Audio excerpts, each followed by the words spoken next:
d'emploi handicapé, 40, bac et plus 47% pour le tout public, 25% pour les travailleurs handicapés, demandeurs d'emploi, et 40% pour le public handicapé psychique. Donc, le public handicapé psychique, en tout cas au regard de l'analyse qu'on fait et avec les éléments dont on dispose, sont plus formés que la moyenne des personnes handicapées. En tout cas, ont un niveau de formation plus élevé. Voilà, mais on est dans l'extrapolation. Bien, merci. On va rebondir tout à l'heure. Je vous prie de m'excuser, mais effectivement, nous devons assurer la continuité. D'ailleurs, vos propos et vos chiffres se rejoignent sur l'immense difficulté de croiser des données extrêmement délicates à obtenir et à valider. Alors, autre regard, celui de vous, docteur Sonia Labeyron, sur cette approche, je veux dire cette tentative d'approche quantitative. Bien, alors je vais essayer de faire vite. Je voulais d'abord remercier l'association des Lyon-Rhône pour me donner l'opportunité de venir parler un petit peu de mes recherches sur le sujet de l'inclusion professionnelle des personnes en situation de handicap psychique. Alors, c'est peut-être un autre type de quantification dont je vais vous parler, puisque... moi, je suis maître de conférence en psychologie du travail des organisations et sur cette question de l'inclusion professionnelle des personnes en situation de handicap psychique, j'ai fait un constat qui était qu'il y avait beaucoup de travaux qui traitaient de l'insertion en développant des accompagnements à destination de la personne en situation de handicap psychique. Donc, les accompagnant dans cette transition de reprofessionnalisation. Il y en a beaucoup moins de travaux scientifiques et peut-être même appliqués sur la transition que subissent les entreprises dans la gestion, j'aime pas trop ce mot, l'inclusion, l'intégration, l'insertion, le recrutement de personnes qui présentent des troubles de la santé mentale. Or, on a vu quelques chiffres qui montrent qu'il va falloir s'y habituer parce que la dépression, en l'occurrence, en termes de statistiques, de prévision de l'OMS, va passer devant... c'est un vrai problème de santé publique qui arrive, parce qu'aussi la santé des travailleurs est variable et que ça fait aussi partie des difficultés dont il faut tenir compte dans les organisations. Alors du coup, moi, j'ai, avec une équipe, bien sûr, je mène cette recherche avec l'aide de l'Institut de recherche de santé publique et une équipe de juristes du travail à Bordeaux, au Centre d'études et de droit comparé du travail et de la sécurité sociale, et puis également dans une perspective comparée avec mon collègue québécois, de l'Université du Québec à Montréal, Marc Corbière, qui a évidemment fait beaucoup de travaux sur cette question. Ce que nous cherchons à faire, c'est de quantifier, les dispositions des entreprises à accueillir des personnes en situation de handicap psychique. Donc, quantifier, en fait, les leviers et les freins à ce type d'inclusion. Alors, évidemment, ce n'est pas chose très facile parce que ça veut dire interroger des employeurs, des directeurs de ressources humaines, sur ce qui pourrait les motiver à recruter ces personnes-là, sur, alors ça c'est difficile, sur les freins, mais aussi sur leurs connaissances en la matière. Évidemment, on a des difficultés, on a des difficultés à obtenir des réponses par rapport à ces questions-là. Probablement parce que on ne sait pas trop bien faire et que peut-être aussi nos accompagnements ne vont pas suffisamment à destination aussi de ces entreprises qui présentent une difficulté par rapport à ça. Alors, j'ai encore un petit peu 2-3 minutes. Alors, pour essayer d'évaluer ces leviers et ces freins, évidemment, on ne peut pas tout embrasser. Donc, on est parti, évidemment, de l'idée selon laquelle, déjà, les attitudes des employeurs, des dirigeants, vis-à-vis des problématiques de troubles psychiques, pouvaient avoir un impact sur leur motivation à embaucher. Donc, alors j'ai pas de résultat à vous présenter, je n'ai que le modèle de questionnement qui est proposé pour le moment. Donc des attitudes qui pourraient être soit citoyennes, soit plutôt stigmatisantes. On a quand même fait quelques pré-enquêtes qui montrent que finalement il y a une attitude très ambivalente. On trouve rarement des personnes qui sont complètement dans la stigmatisation. Des attitudes spécifiques, c'est-à-dire le regard qu'on porte sur les personnes présentant des troubles de la santé mentale au travail. Donc, est-ce qu'on est plutôt dans une attitude de rejet, c'est un fardeau pour l'organisation, ou plutôt dans une attitude un peu de ressources humaines, je vais intégrer, je promeux la diversité, ou plutôt dans une politique un peu du care, est-ce que je protège, j'accompagne parfois de façon peut-être trop importante. On étudie également les pratiques de recrutement. Est-ce que ce qui serait favorisé dans ces pratiques, ce serait des attitudes égalitaires, tout le monde doit être évalué sur le même pied d'égalité, ou est-ce qu'on est plutôt vers des pratiques égalitaristes? Est-ce que je suis plutôt dans la compensation du handicap? Donc je vais faire plus de discrimination positive. On a déjà vu que ce sont des attitudes qui sont un peu opposées. Il y a vraiment des partis pris par rapport à ces deux attitudes-là. Des pratiques d'intégration également. Quelles sont les pratiques d'intégration qui seraient favorisées? Des attitudes de protection ou des attitudes plutôt défensives, soit protection de la personne en situation de handicap psychique, soit protection du collectif de travail par rapport aux problèmes que cette intégration pourrait poser.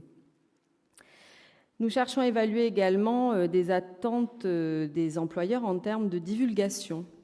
Est-il souhaitable pour l'entreprise que la personne divulgue son trouble et la nature de son trouble? Et puis également des attitudes par rapport à la loi, à l'obligation d'emploi des travailleurs handicapés. Est-ce qu'elle est perçue comme positive, comme ayant une grande influence sur l'embauche de ces personnes?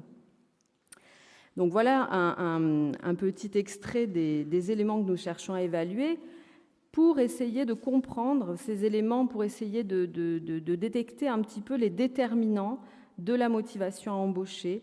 Est-ce que ces différents types d'attitudes pourraient prédire en quelque sorte des appréhensions plus ou moins importantes des entreprises à recruter ces personnes, des motivations plus ou moins importantes à les embaucher,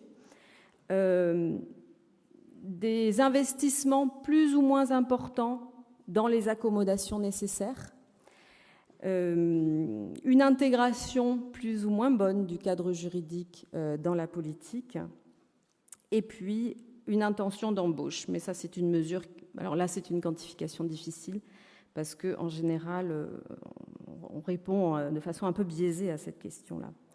Voilà. Et puis, dernière chose qu'on essaie d'évaluer également, c'est l'impact éventuel de l'expérience de côtoiement du handicap. Est-ce que les entreprises ont déjà eu l'expérience de ce type d'insertion et est-ce que ça peut avoir une influence sur leur motivation à recruter?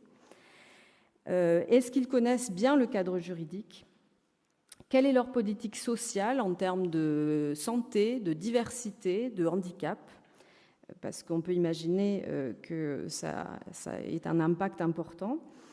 Et puis également un indicateur de santé financière de la structure, puisque ça revient effectivement très souvent dans les discours de dire ça va être difficile d'associer la performance financière et puis la performance qu'on pourrait appeler sociétale à faire du recrutement responsable et à développer la diversité.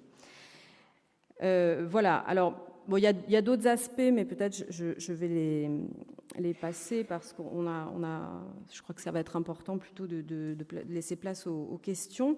Juste ce que je tiens à signaler, c'est qu'aujourd'hui, je ne sais pas très bien comment Andy Lyon-Rhône a fait pour récupérer 210 réponses. Nous, pour le moment, on est à un taux de réponse de 0,75%. Ce qui est quand même extrêmement déprimant pour moi. Et pas que pour moi. Donc, il y a une sorte de mutisme pour le moment. Je ne peux pas en tirer de conclusion parce que je pense qu'il faut qu'on continue. Hein. Ça fait que deux mois que le questionnaire est diffusé. À côté de ça, on a des instances internationales comme l'Organisation internationale du travail qui commence, et ça c'est une bonne nouvelle, à développer beaucoup, à s'intéresser vraiment à cette problématique-là que nous évoquons aujourd'hui. Donc on dirait que il y a un mutisme d'un côté et puis quand même des politiques qui ont l'air de vouloir s'intéresser à la problématique. Donc je pense qu'il y a des choses à faire et qu'il faut surtout continuer à faire des journées et des initiatives de ce type. Merci Sonia Ribeiro. Merci.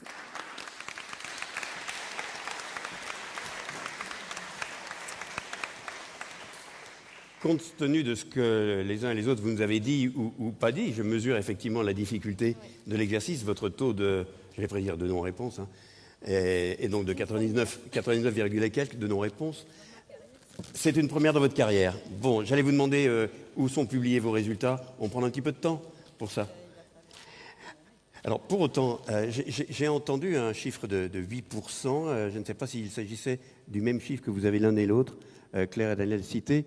Il semblerait que cette proportion de personnes souffrant de troubles psychiques soit relativement stable.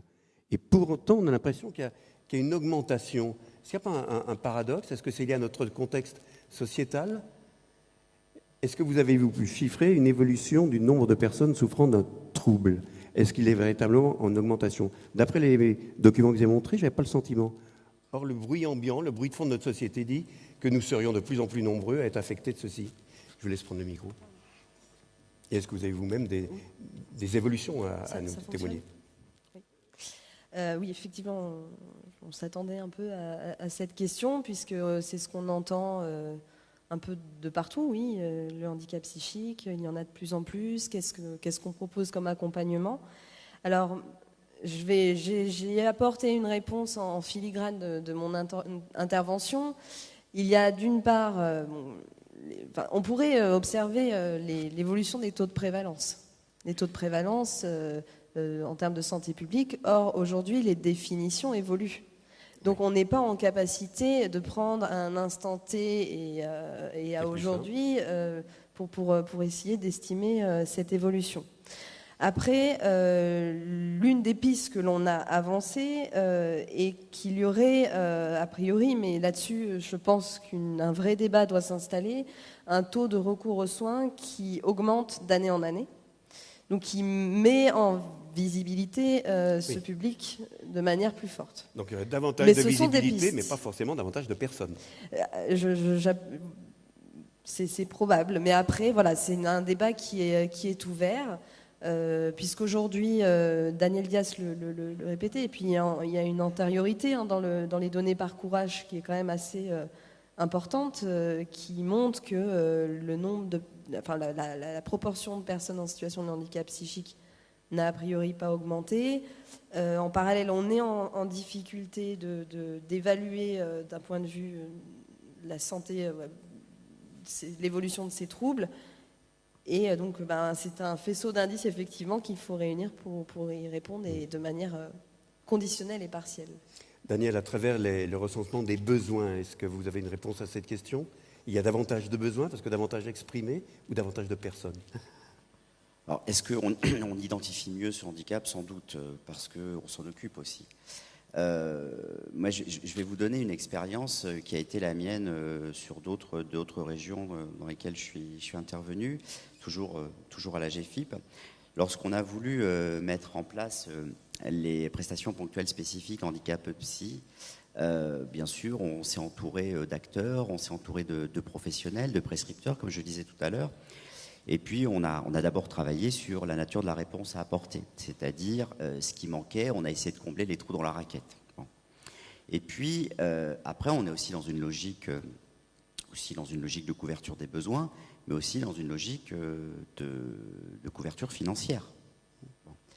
Et puis, on a essayé de voir comment est-ce qu'on pouvait répartir ces moyens sur l'ensemble du territoire national. Donc là, on a commencé à travailler avec des critères, on s'est vite rendu compte qu'on n'avait pas la donnée statistique.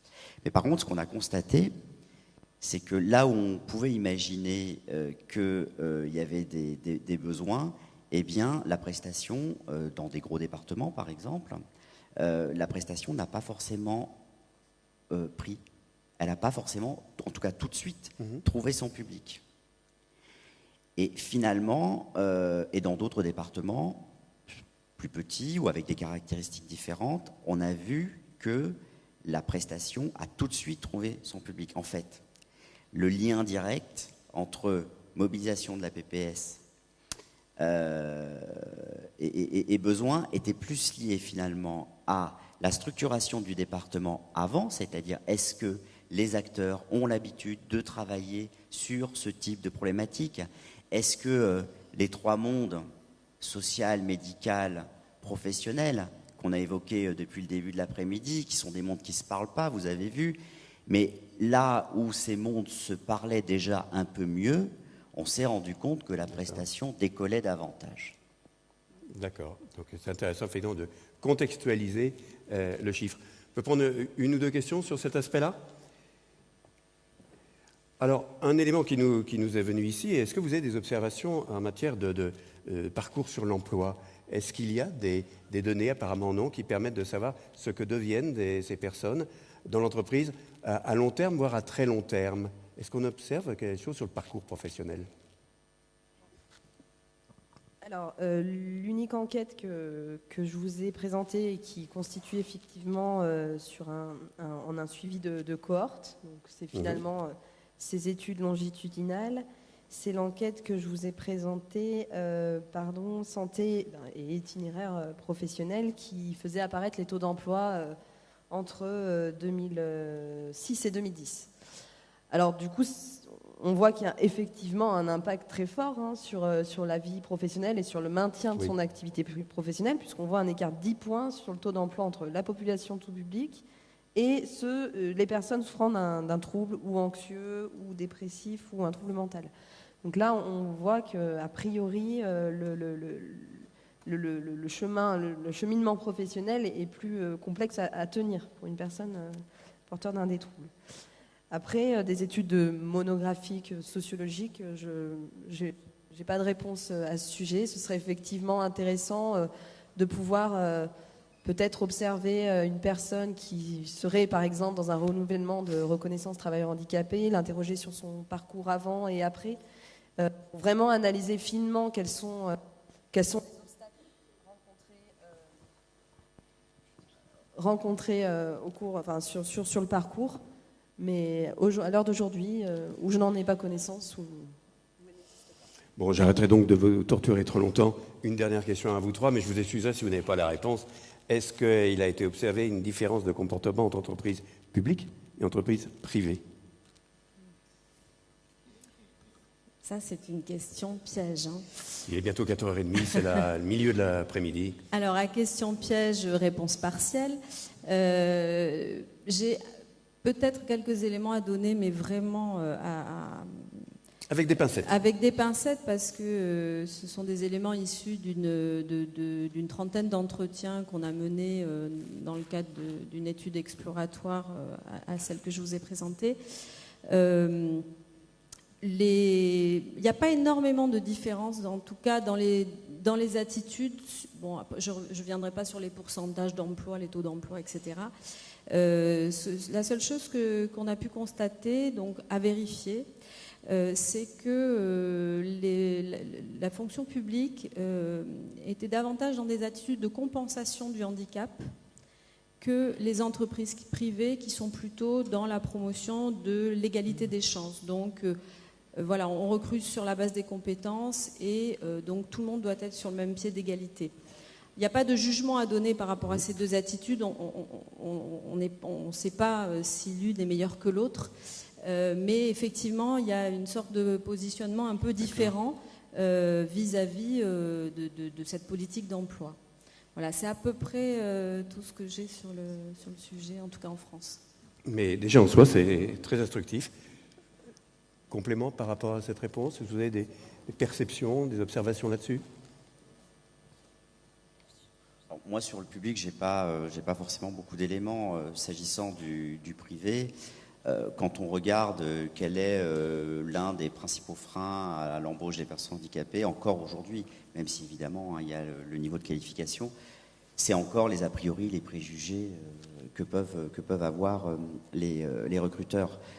Et ça, c'est vrai, tout type de handicap confondu, mais c'est vrai que c'est particulièrement la réalité lorsqu'il s'agit de handicap psychique. Ça se voit pas, ça fait peur, on ne sait pas ce que c'est, on y met plein de choses vraies, plein de choses qui sont complètement fantasmées, et ça fout les boules. Et évidemment, on a encore ce phénomène-là.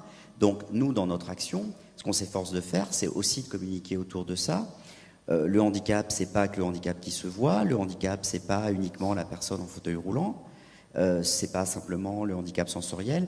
Donc vous avez dû constater dans nos actions, y compris de communication, mais la communication au sens noble du terme, hein, celle qui doit servir à faire évoluer les mentalités, eh bien on essaye d'inscrire ça dans nos actions de communication de manière à ce que l'entreprise puisse lever, en tout cas en partie ses a priori, mais l'enjeu il est aussi beaucoup dans ces représentations. Qui touche le privé comme le public. Qu'on soit public ou privé. Tout à fait, merci. Claire. Oui. Juste pour compléter ce que vous venez de dire, le meilleur allié des représentations, enfin des préjugés, c'est l'ignorance. Hein. Donc je crois qu'il y a vraiment... Alors l'ignorance, je ne parle pas dans le sens très négatif du terme, mais ne pas savoir, ça alimente le préjugé. Donc je crois qu'il y a vraiment des actions d'accompagnement à faire, de communication bien sûr, mais également de connaissances, d'éducation sur ce type de troubles. Claire, sur le privé public, sinon nous aurons ça. Alors, si, je suis juste, enfin pas exactement sur ce point-là, mais plus largement, parce que on aurait tous bien aimé vous apporter une réponse précise et concrète aujourd'hui. Je pense que si on veut aujourd'hui avoir une approche quantitative, parce que c'est important pour l'action publique vis-à-vis de ce public en situation de handicap psychique, c'est déjà essayer de croiser les intérêts qui sont parfois freinés par des stigmatisations, des représentations, des employeurs qui peuvent avoir intérêt, comme le disait Daniel Dias, à embaucher des personnes qui ont un niveau de formation élevé, qui peuvent avoir une expérience à mettre au service de l'entreprise, et également pour les personnes pouvoir vraiment les écouter sur ce qui retentit dans leur vie professionnelle. Donc vraiment approcher, alors il y avait la déficience, les incapacités, les désavantages, hein, on a bien vu ces trois niveaux-là, aller approcher la quantification du public sur qu'est-ce que ça produit concrètement tous les jours au travail, pour le collectif du travail, pour l'employeur et pour le salarié, et dans l'idéal, globalement, pour son entourage et les services d'accompagnement qui l'accompagnent. Voilà. Entendu, nous aborderons d'ailleurs ces questions pour notre troisième table ronde. Monsieur, s'agissant du même sujet sur le quantitatif, allez, l'ADR-DDR pour notre première mi-temps. Oui, bonjour. Je suis Paul Menot, le président d'une association qui s'appelle Coordination 69, Soins psychiques et réinsertion, et qui regroupe l'ensemble des acteurs du soin, du médico-social et du social, visant l'insertion des personnes handicapées psychiques, mais aussi les familles, mais aussi les usagers sous la forme de leurs associations. Ce que je voulais dire, c'est que le nombre de personnes qui sont dans les files actives des hôpitaux, qui sont un élément statistique important, n'augmente pas tellement. Par contre, ce qui a beaucoup changé, c'est le formidable développement de la prise en charge ambulatoire des personnes en souffrance psychique, le développement de la réhabilitation psychosociale, le développement du principe de rétablissement qui fait que désormais 80% des personnes en souffrance psychique ne sont plus dans l'hôpital, sont prises en charge de façon ambulatoire et qu'il y a un formidable mouvement de réinsertion et de promotion de l'insertion dans le travail et dans la société. Ce qui fait que le nombre de personnes qui sont dans les dispositifs de recherche et de promotion vers l'emploi, ces personnes ont augmenté de façon très importante. Et c'est peut-être ça qu'il faut dire. Si le nombre de patients n'augmente pas beaucoup, par contre, l'insertion sociale, la promotion de l'emploi des personnes handicapées psychiques a eu un formidable développement au cours des 10 dernières années. Merci, monsieur. Je crois que c'était parfait de terminer cette table ronde sur cette précision-là de l'évolution des prises en charge.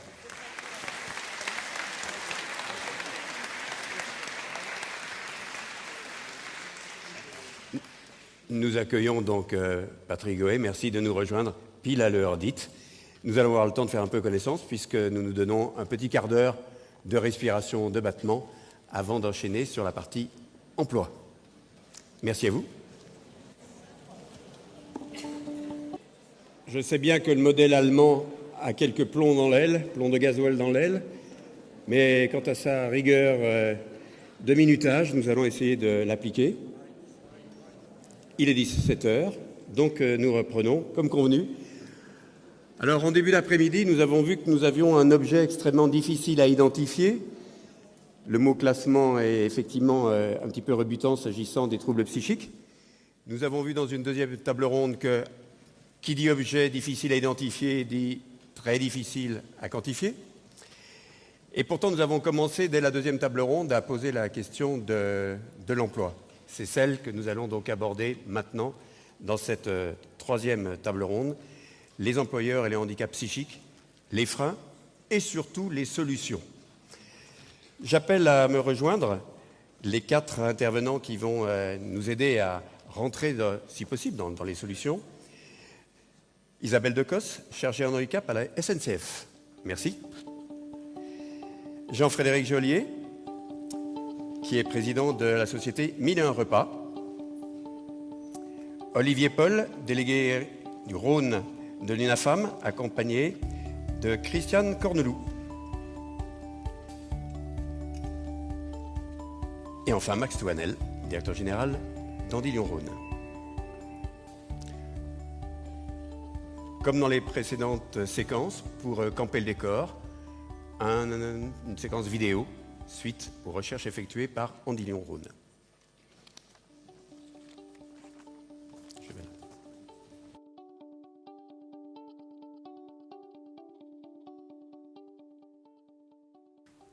Aller vers l'emploi peut se traduire par de nombreux parcours. Nous allons essayer de comprendre quels sont les enjeux de l'insertion dans l'emploi et les freins et leviers qui existent. Il existe des représentations négatives aussi bien du côté des professionnels de l'insertion que des employeurs.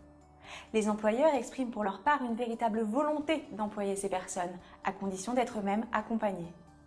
Les équipes témoignent de la complexité de cet accueil, mais une bonne expérience conditionne aussi de futures embauches. L'étude montre que le handicap psychique est souvent plus complexe à prendre en compte que les autres handicaps, car il relève de difficultés au niveau des habiletés sociales élémentaires et non de difficultés techniques. En conséquence, les dispositifs de compensation sont basés essentiellement sur le facteur humain. Des aidants ou des situations aidantes sont la clé de l'insertion. Les conditions d'accès à l'emploi en milieu ordinaire sont différentes de celles en entreprise adaptée ou encore en ESAT. Il existe aujourd'hui globalement 2 approches. Une approche classique du rétablissement qui consiste à préparer la personne avant la mise en emploi. Et une approche émergente d'immersion immédiate dans le monde de l'emploi avec une levée des freins au fur et à mesure des difficultés rencontrées. L'accompagnement ne peut pas être le fruit d'un travail individuel mené par une seule personne, mais il est bien le fruit d'un travail en réseau d'équipes pluridisciplinaires composé de différents spécialistes dans le social, la santé et l'emploi. C'est une toile de compétences qui se déploie pour assurer la continuité en prévenant les ruptures et pour prendre en compte les aspects différents et complémentaires de la prise en charge. En entreprise, se pose la question délicate du dévoilement du handicap ou de son origine. Parler de son handicap, c'est s'exposer à de la discrimination, éventuellement être freiné dans son évolution professionnelle et devoir se justifier. Mais cela peut aussi permettre de mettre en place des dispositifs de compensation ou encore de mettre en place des dispositifs de prévention des crises. Alors, pour les personnes en situation de handicap psychique, comment se passent aujourd'hui toutes ces facettes du parcours vers l'emploi ? Eh bien, pour commencer à répondre à cette question, il vous revient, Max Tonnel, de nous apporter le premier éclairage. Bien, merci de me donner la parole. Et si j'osais, pour commencer cette présentation, j'aurais envie de vous dire, sur un ton un peu humoristique, comment on peut envisager des solutions à partir du moment où il est si difficile, et c'est ce qu'on vient de constater au cours de cette première mi-temps, qu'on a beaucoup de mal et que la frontière entre le médical et les professionnels est souvent assez difficile à cerner, et quand on a autant de mal à quantifier les choses. Alors pour les professionnels que je représente ici, et dont je vais essayer, et j'ai la lourde tâche de vous expliquer ou de vous donner des éléments d'appréciation et de compréhension sur le métier d'insertion, c'est quoi, le métier de maintien dans l'emploi, c'est quoi, et à partir de là, à quelles difficultés peuvent être confrontés les professionnels de l'insertion face au public accueilli. Alors ça veut dire tout simplement, c'est que les défis qui ont été évoqués par les uns et par les autres, et je pense en particulier sur ces deux premières tables rondes, ces défis évoqués clairement sont les défis des conseillers d'insertion professionnelle qui ont effectivement à apporter des solutions et à régler la situation de ces personnes en situation de handicap. Et ce, quels qu'ils soient, aussi bien auprès des missions locales que de Pôle emploi ou du réseau des Cap Emploi. Alors, mon propos va s'attacher bien évidemment plus directement au réseau des Cap Emploi, que je connais mieux, mais encore une fois, ce que je vais dire au sein et ce qui concerne les réseaux Cap Emploi est tout à fait applicable aux différents autres réseaux tels que Mission Locale et Pôle emploi. Alors, s'agissant du réseau Cap Emploi, j'ai envie de vous dire, et sans reprendre l'offre de service telle qu'elle est déclinée aujourd'hui, qui serait long et fastidieux, c'est plus de vous donner 4 éléments, 4 points essentiels qui sont communs à toutes les personnes accueillies, quelle que soit la nature du handicap, et puis un élément, un point de différenciation concernant le handicap psychique. Sur les points communs, donc 4 points communs. Le premier, c'est que les opérateurs de placement spécialisés, donc qui délivrent l'offre de service Cap Emploi, sont avant tout des généralistes du handicap. Ça a été très bien dit par le représentant de la GFIP. Effectivement, nous sommes avant tout des généralistes, et ça veut donc dire qu'à ce titre-là, nous avons la connaissance de l'ensemble des typologies de handicap, et à partir de là, la connaissance des postes à occuper et donc des contre-indications médicales. Cela dit, tout en étant spécialiste, ce qui est important, contrairement à ce qui a été délivré tout à l'heure, c'est-à-dire la délivrance du DRQTH, c'est que le conseiller s'attache avant tout, non pas à la RQTH en tant que telle, mais au parcours de la personne. C'est-à-dire qu'on est bien sur un continuum où cette personne, en face du conseiller, a un parcours de vie, et c'est l'analyse de ce parcours de vie qui fera et qui déterminera effectivement la nature du poste à occuper. Deuxième point commun, c'est que les professionnels des opérateurs de placement spécialisés ne sont pas des thérapeutes. Ça veut dire qu'en aucun cas, ils ne peuvent se substituer au monde médical. Et comme ça a été suffisamment bien évoqué sur la première mi-temps, l'ensemble de ces conseillers ne disposent pas des contre-indications ou des éléments thérapeutiques que constitue le dossier du bénéficiaire. Donc, par définition, ne peuvent pas se substituer à ce personnel médical. Troisième point essentiel et point commun, et là aussi, ça peut présenter une certaine difficulté, c'est que, par nature, l'ensemble des informations qui sont collectées par les conseillers sont sur une démarche déclarative. Ça veut dire que là, encore une fois, la personne déclare ce qu'elle a envie de dire. Et là, encore une fois, ça a été souligné dans un certain nombre d'ateliers, effectivement, lorsque vous êtes en face d'une personne qui refuse sa maladie, qui est dans le déni, eh bien, le conseiller est dans une situation où il doit décrypter les choses sans que pour autant elles soient dites. Donc, on est dans une situation délicate où l'expérience professionnelle rentre en ligne de compte, avec justement la capacité à décrypter les choses et à arriver à faire dire un certain nombre de situations. Quatrième élément, et qui n'est pas des moindres en termes de points communs sur l'ensemble de ces personnes, c'est que toutes ces personnes accueillies par les conseillers sont volontaires et la plupart du temps motivées.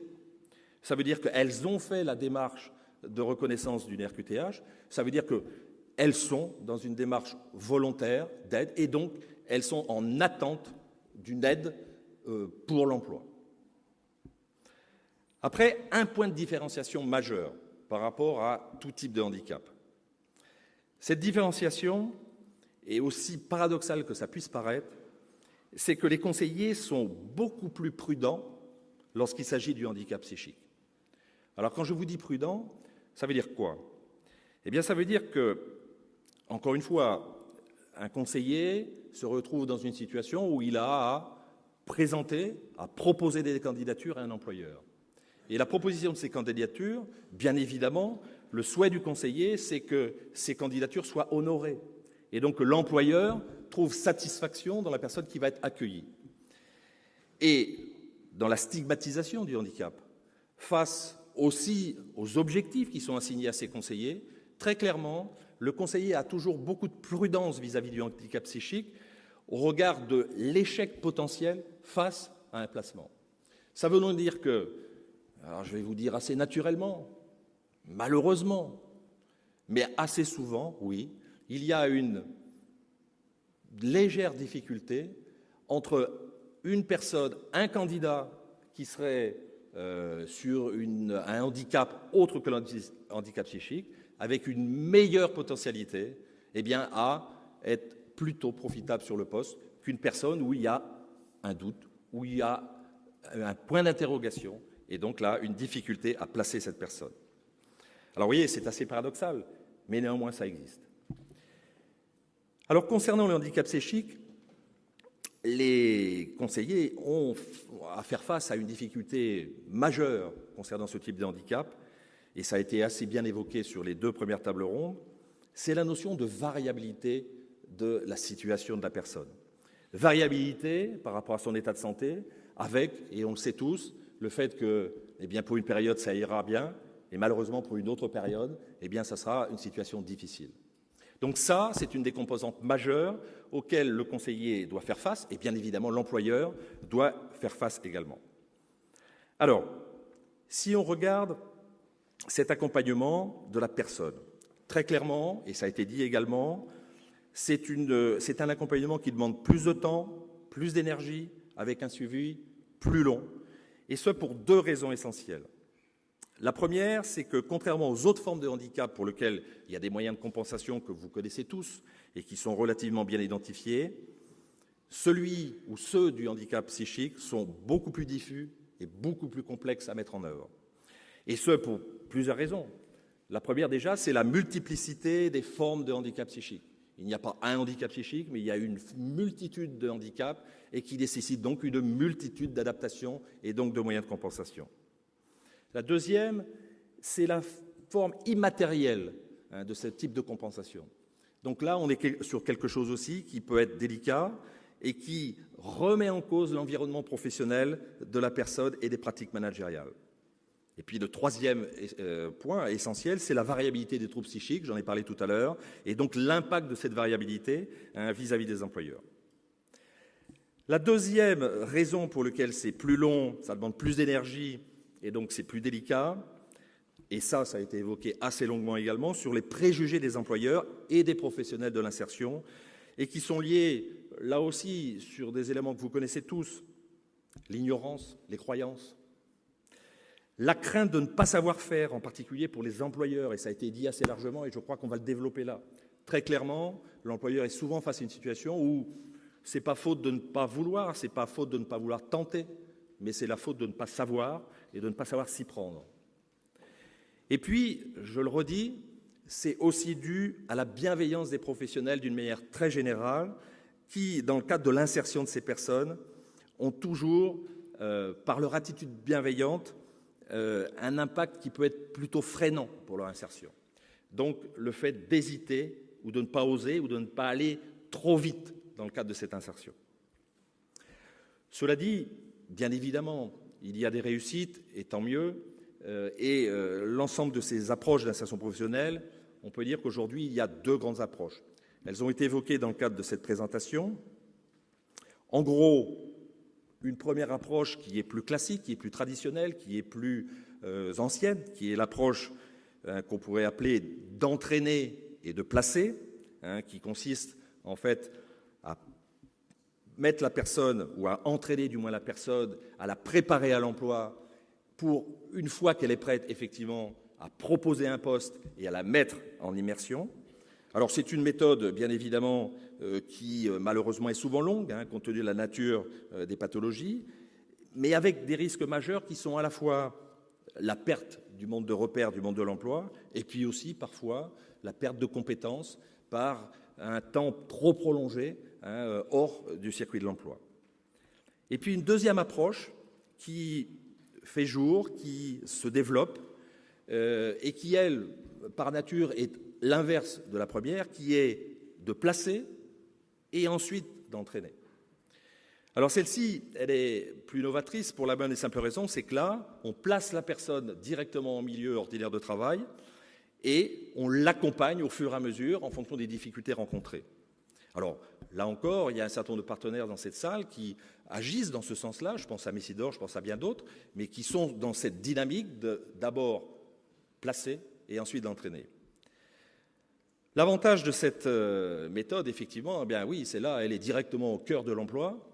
On évite, bien évidemment, l'éloignement trop important du monde de l'emploi avec tous ces repères, et on résout au fur et à mesure les problèmes lorsqu'ils apparaissent. L'inconvénient majeur, vous l'avez compris, de cette méthode, c'est qu'il faut trouver des structures qui soient en capacité d'accepter cette méthode. Et quel employeur autour de nous est en capacité d'accepter qu'à un moment donné, une personne, eh bien oui, elle n'est pas apte momentanément à remplir son poste, et donc elle doit, pour un temps donné, repartir, soit vers du soin, soit vers un autre accompagnement, en attendant d'être à nouveau dans une situation favorable pour l'emploi. Enfin, on dispose, et heureusement, de moyens significatifs pour classifier, on va dire, et pour aider ces personnes.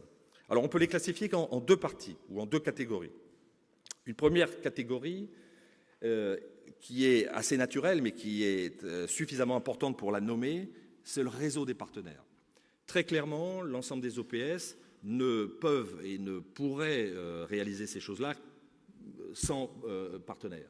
C'est donc avant tout la mise en relation d'un réseau de partenaires, et que ce soit dans le champ du médico-social, du diagnostic, du social, bref, tout un ensemble de partenaires qui sont en capacité d'apporter des solutions et des réponses à ces problématiques. Donc il est essentiel pour nous, pour le réseau des Cap Emploi, de travailler sur ce réseau de partenaires. Deuxième moyen significatif, bien sûr, ce sont les moyens de compensation, et ils existent.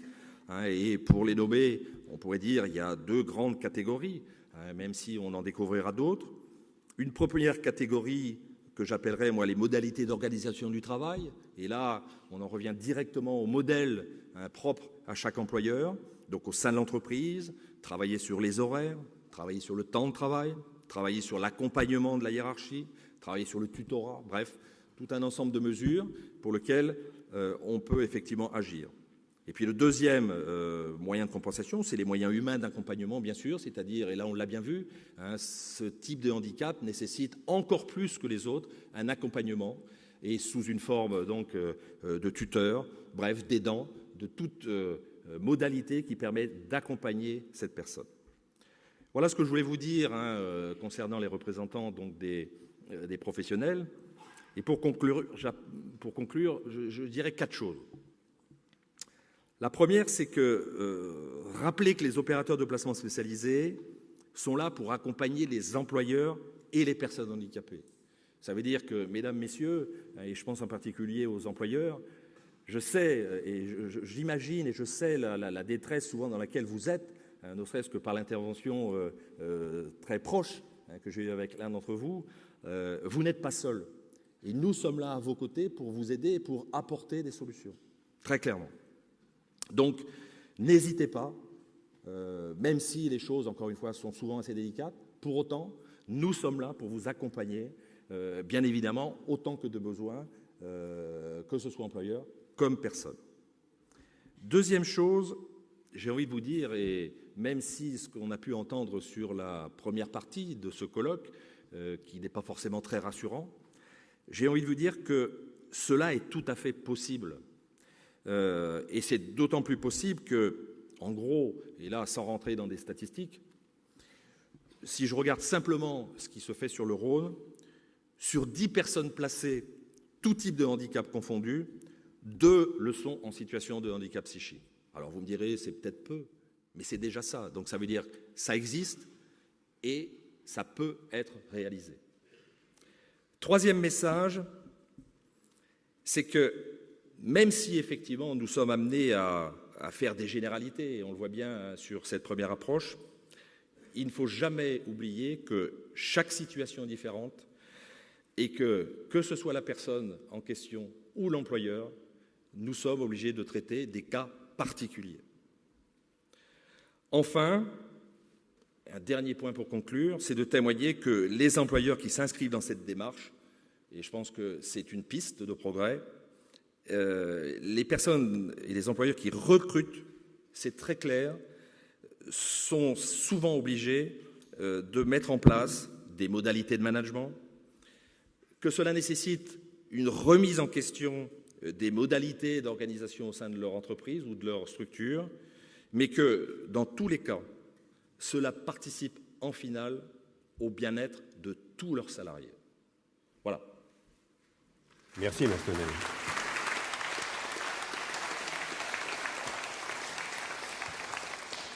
Merci de nous avoir donné une vision, alors si je dis hélicoptère, ne le prenez pas mal, extrêmement concrète cependant. Maintenant, nous allons avoir 2 témoignages d'entreprise. Le premier avec vous, Jean-Frédéric Joliet, créateur et fondateur et président aujourd'hui de 1001 repas. Bonjour. Vous parlez de personnes handicapées, je parle d'hommes et de femmes, je parle de collaborateurs et de collaboratrices. Nous ne sommes pas du même monde, mais par contre, nous avons un objectif commun, c'est l'employabilité. Je dirige une entreprise que j'ai créée en 1997 qui, aujourd'hui, compte près de 600 collaborateurs. Une entreprise qui prépare des repas dans des restaurants scolaires, dans des restaurants d'entreprise, dans quelques maisons de retraite, ainsi que des centres de personnes handicapées. Je dis ça pour bien que vous compreniez l'environnement dans lequel je suis. Imaginez un restaurant scolaire. À 11h30, on ouvre les portes et vous avez 100, 200, 300, 1000 élèves qui vont se précipiter avec un peu d'agitation, un peu de bruit, un peu de désordre. Il y a donc dans la profession dans laquelle je suis un certain nombre d'environnements propices ou pas propices du tout à l'épanouissement ou à l'insertion de personnes en difficulté psychique. Il y a d'autre part des équipes plus ou moins nombreuses. Nous avons des couvents de petites sœurs avec une trentaine de repas où, là, en l'occurrence, il y a une cuisinière qui est remplacée régulièrement. Il y a d'autre part des cuisines, des grandes cuisines avec 7000 repas jour et des équipes de 30 personnes. On va dire que la moyenne, c'est plutôt 600 repas par jour avec des équipes d'une dizaine de personnes. Être dans une équipe d'une dizaine de personnes, c'est plutôt favorable pour l'épanouissement d'une personne, quel que soit son handicap. Être tout seul dans un endroit, c'est pas forcément une bonne chose. Que je ne suis pas médecin, mais on pourrait poser la question. J'ai besoin de lunettes parce que je ne vois pas tout. À peu près 300 clients au niveau national, donc une entreprise très atomisée. Ça va de Béthune jusqu'à Montélimar, je ne descends pas en dessous, et ça va de Chamonix jusqu'à Limoges. Ça veut dire aussi qu'en termes de suivi, en termes de tutorat ou en termes de personnes susceptibles d'être spécialistes chez nous de l'insertion, c'est difficile à mettre en place. Donc vous allez voir que, de manière générale, dans l'entreprise, nous sommes surtout des expériences très locales, très régionales. Ce sont des hommes et des femmes collaborateurs de 1001 repas qui ont dans leur gène, dans l'ADN, la mission d'insérer, quel que soit d'ailleurs le handicap de la personne à insérer. Je voulais surtout vous parler, alors j'ai 2 exemples à vous donner, parce que j'ai souhaité vous donner des exemples. Tout à l'heure, je parlais des différents milieux dans lesquels nous intervenons, scolaires, personnes âgées, etc. Il y a aussi la prévention du risque de handicap psychique, et notamment, je suis administrateur du GREP, qui est le groupement de recherche et d'emploi des probationnaires, et pour que des personnes sortent de prison, il faut leur trouver un emploi. Et donc c'est aussi une manière de les aider à se réinsérer très rapidement dans un monde où l'activité est une activité économique normale. J'ai eu notamment une personne qui était cuisinière. Le GREP m'a contacté et m'a dit, voilà, cette personne est cuisinière, voilà ce qu'elle a fait. Et c'est pour moi fondamental de savoir réellement quel est vous en parliez à l'instant tout à l'heure, mais pour un employeur, savoir réellement de quoi la personne est atteinte, ou quel est son mal, ou quel est le mal qu'elle a pu faire. Pour moi, en tout cas, c'était très important. Il y a cette dimension de confiance. Je parlerai souvent de confiance, vous m'entendez souvent parler de confiance, mais entre vous et nous, il y a une notion de confiance nécessaire, et nécessaire notamment dans l'ADN d'une entreprise telle que Mille et un repas. Cette personne, je ne la citerai pas, je ne donnerai pas son nom, on va l'appeler Jean-Frédéric, comme ça vous m'identifierez à cette personne, avait eu des agissements un peu brutaux avec son bébé, et donc nécessairement, si jamais je voulais l'intégrer dans l'entreprise, il fallait impérativement lui trouver non pas des restaurants scolaires, mais nous l'avons mis avec des personnes âgées, et en l'occurrence ça s'est bien passé. Personne, mis à part le directeur de cette maison de retraite, était informé du mal que cette personne avait pu faire. Ça permet aussi d'avoir un regard, j'emploie le terme normal, mais vous allez me dire que ce n'est pas le terme, mais un regard d'homme ou de femme, et un regard respectueux sur la personne en tant qu'individu et non pas en tant que condamné ou autre. J'ai un 2e exemple à vous donner, et c'est tout à fait par hasard que je suis tombé dessus, je vous l'avoue. Chaque année, il y a dans les restaurants scolaires des rentrées avec l'ensemble des professeurs, etc. Et donc nos équipes sont mobilisées pour fabriquer des prestations le midi dans des environnements qui ne sont pas les environnements habituels dans lesquels elles travaillent. Et donc j'ai l'habitude d'aller régulièrement dans ces manifestations pour saluer le directeur et puis saluer en même temps l'ensemble des professeurs qui sont présents. Et je serre la main à tous mes collaborateurs, et j'en vois un que je n'avais pas vu depuis très longtemps. Et je vais vers le patron de région, après l'avoir salué, en disant, tiens, alors je vais l'appeler Fabrice, si ça ne vous ennuie pas. Je ne vais pas tout prendre à moi quand même. Donc je vais l'appeler Fabrice, et donc je dis, ça fait longtemps que je n'ai pas vu Fabrice, où était-il? Et mon collaborateur me dit, il était interné en hôpital psychiatrique. Très bien. Donc je suis confronté exactement à ce que vous appelez, le micro ne me plaît pas, à ce que vous appelez le handicap psychique, c'est-à-dire que je ne savais pas du tout que cette personne, que je côtoyais régulièrement dans un restaurant qui était une maison de retraite, je ne savais du tout qu'elle était atteinte de cette, je l'appelais jusqu'à présent une maladie. J'en parlais ce midi avec un de mes amis avocats qui me dit, mais tu parles de handicap psychique? C'est un handicap? Oui, paraît-il. Donc j'ai découvert avec vous, en vous écoutant, que c'est vraiment un handicap psychique. Je voulais dire que cette personne, au départ, elle est venue par un de mes collaborateurs. Son histoire en 2 mots, seconde cuisine dans un restaurant étoilé, 2 étoiles au guide Michelin, divorce, dépression, chômage. Il a la chance de connaître un de nos collaborateurs qui un jour en parle à la DRH en disant, voilà, j'ai une personne qui a fait une dépression, elle est prête à retravailler, est-ce qu'on n'essaierait pas de l'intégrer dans l'entreprise? Ça c'est fait, ça c'est bien fait. Tout à l'heure j'entendais que l'environnement extérieur est aussi un facteur qui peut éventuellement déclencher, l'entreprise n'est pas la seule responsable de l'insertion.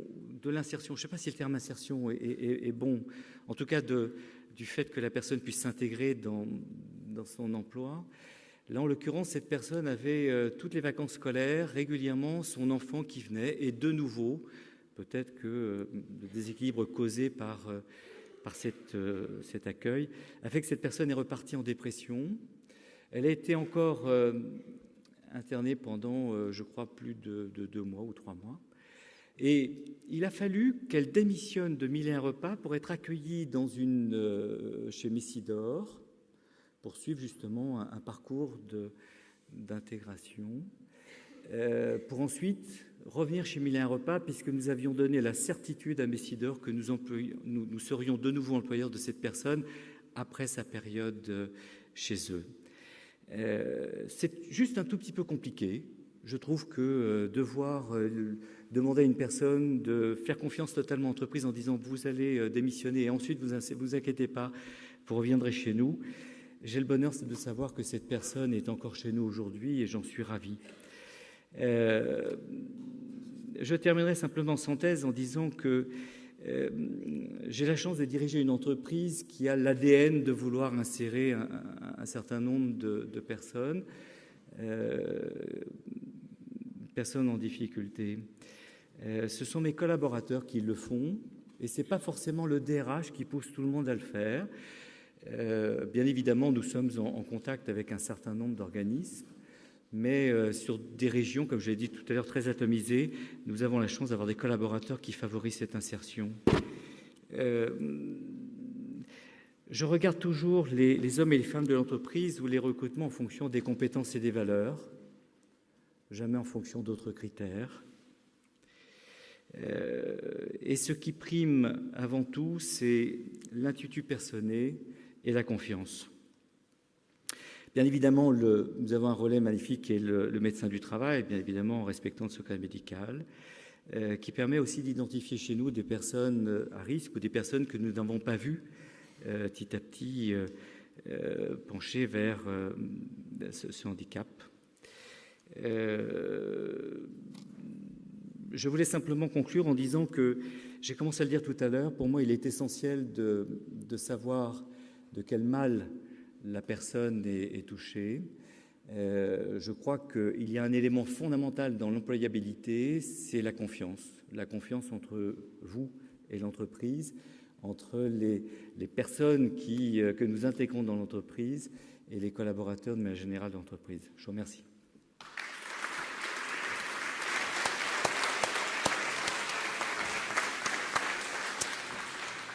Nous allons changer de taille d'entreprise, mais avec une problématique identique. Isabelle Decosse, chargée de mission handicap à la SNCF. Bonjour messieurs, dames, et merci Andy Leroun de me recevoir et de me permettre de parler de effectivement l'employabilité des personnes en situation de handicap dans une grande entreprise et plus particulièrement du handicap psychique.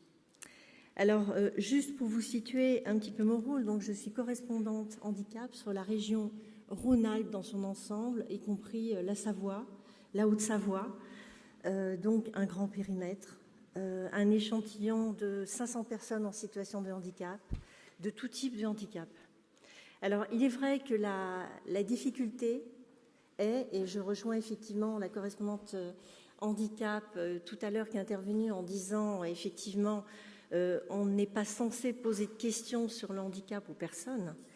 Cela dit, si vous voulez, de l'expérience que j'en ai, puisque je fais ça depuis un certain nombre d'années, et là je rejoins tout à fait le chef d'entreprise qui évoquait la confiance, j'essaye dans la mesure du possible, quand j'ai des entretiens avec des personnes, de pouvoir effectivement en toute confiance, en toute confidentialité aussi, évoquer leurs difficultés, leurs souffrances, et leur handicap et surtout les conséquences. Donc c'est vrai que je parle surtout de conséquences du handicap, de restrictions, de difficultés, parce que je vais me positionner surtout en termes de compensation du handicap. Alors si on parle de handicap psychique, c'est beaucoup plus compliqué. Comment compenser le handicap? Je ne vais pas acheter un fauteuil roulant, je ne vais pas faire de l'accessibilité, je ne vais pas acheter un fauteuil adapté, je ne vais pas faire une étude ergonomique, c'est beaucoup plus compliqué. Donc ça veut dire que quelque part, et ça c'est mon avis, il est important quand même de connaître cette personne et de comprendre ce type de handicap, Bien sûr, si je ne connaîtrais pas tout l'ensemble de ces difficultés, d'abord, la personne, quand elle va commencer à parler de ce type de handicap, elle va dire quoi? Elle va me dire, j'ai une fatigabilité, il y a certaines choses que je ne peux pas faire, je dois régulièrement aller voir un médecin. Si vous voulez, c'est difficile de cerner, on n'est pas médecin, ça je suis absolument d'accord. Le médecin du travail, effectivement, va recevoir cette